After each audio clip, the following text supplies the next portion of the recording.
Good evening, everyone. Urav Desai here with the tropical update for Sunday, September 23rd, 2018. And if you do take a look at the Atlantic Basin for today, tropics do continue to remain active as we do. So we have two named systems currently, and we have two other areas of investigation. If you take a look at the National Hurricane Center site, you can see that the first disturbance here is actually forecast to form near where Leslie is right now, Tropical Storm Leslie. And over the next 48 hours, there's a 0% chance. However, it may acquire some subtropical or tropical characteristics, by the end of this week. And that's why in the next 5 days, there is a 40% chance, a medium chance of development. However, it probably will be no threat to land as you can see, it's in the middle of the Central Atlantic where it's going to form, and it should not impact any land, at least not as of now.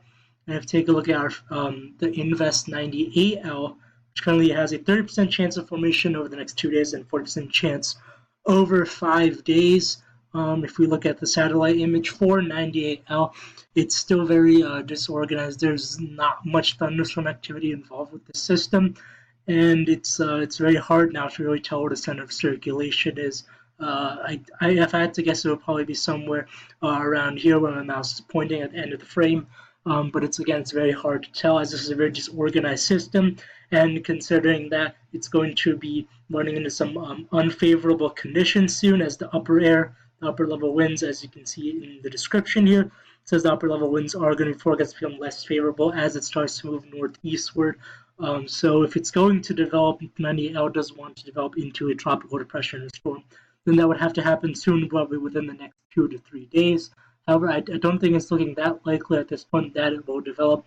But of course, regardless of development, it will be still bringing some impacts. As we look at the tracked models, most of the models do have it coming very close to the North Carolina coast, and some of it making landfall. And so it's going to be dumping some rain here in the Outer Banks, even though they definitely don't need any more rain after Hurricane Florence. And looking at the intensity models, about half of them don't have this developing, and about half of them do have it strengthening to a tropical storm. So it's about 50-50 whether it does get the name or not.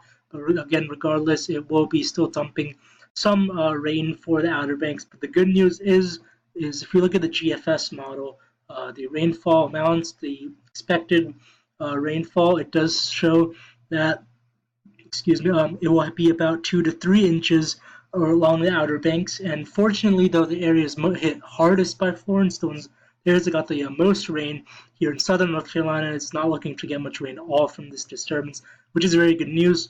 And even the areas that will be getting the most rain shouldn't be more than about 3 inches, which is definitely good news, as they definitely do not need any more rain than they've already gotten over the past week.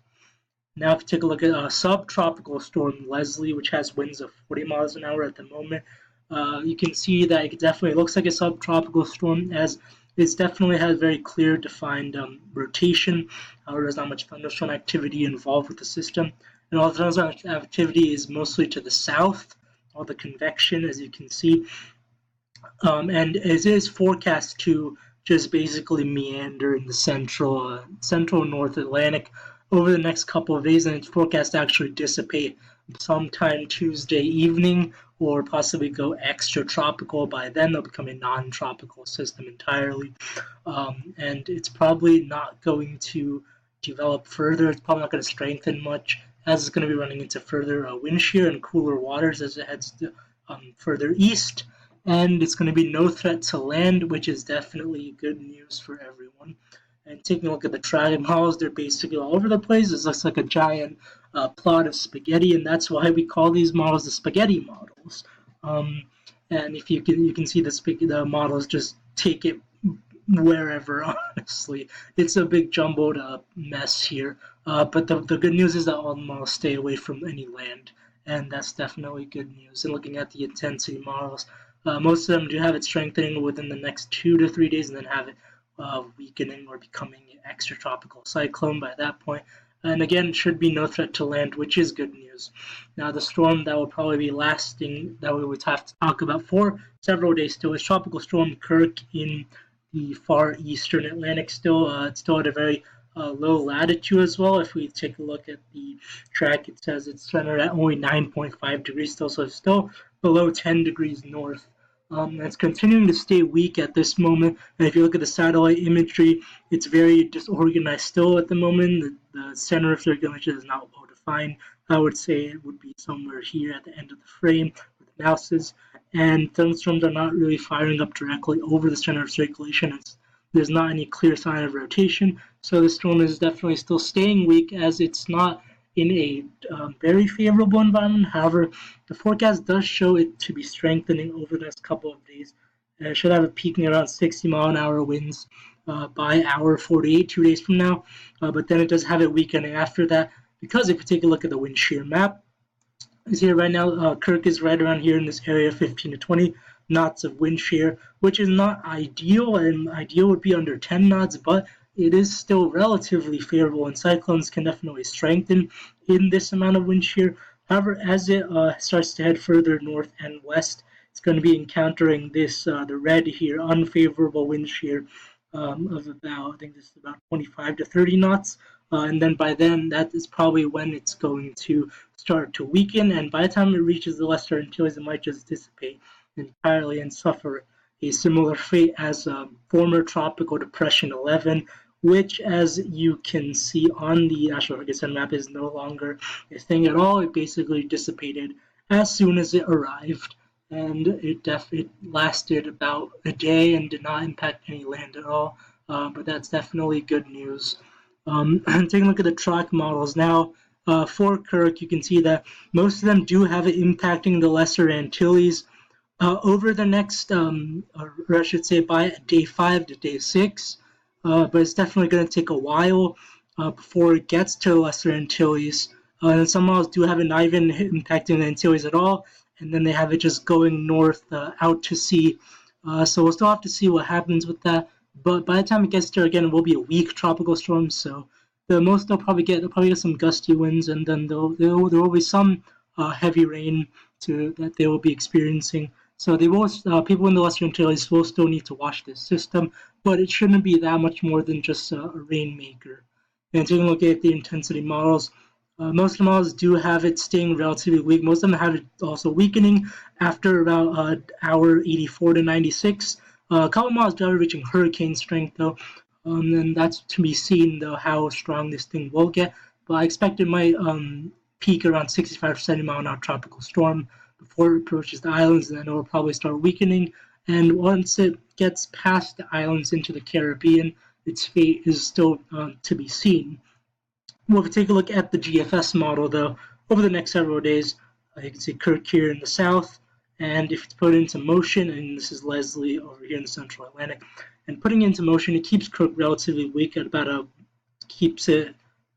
has it peaking at a 1002 millibar tropical storm, which is not very strong. That's about probably 50, 60 mile an hour storm.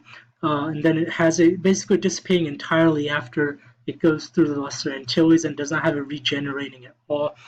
So it's definitely it's probably going to dissipate after it does exit the Antilles and heads into the Caribbean Sea.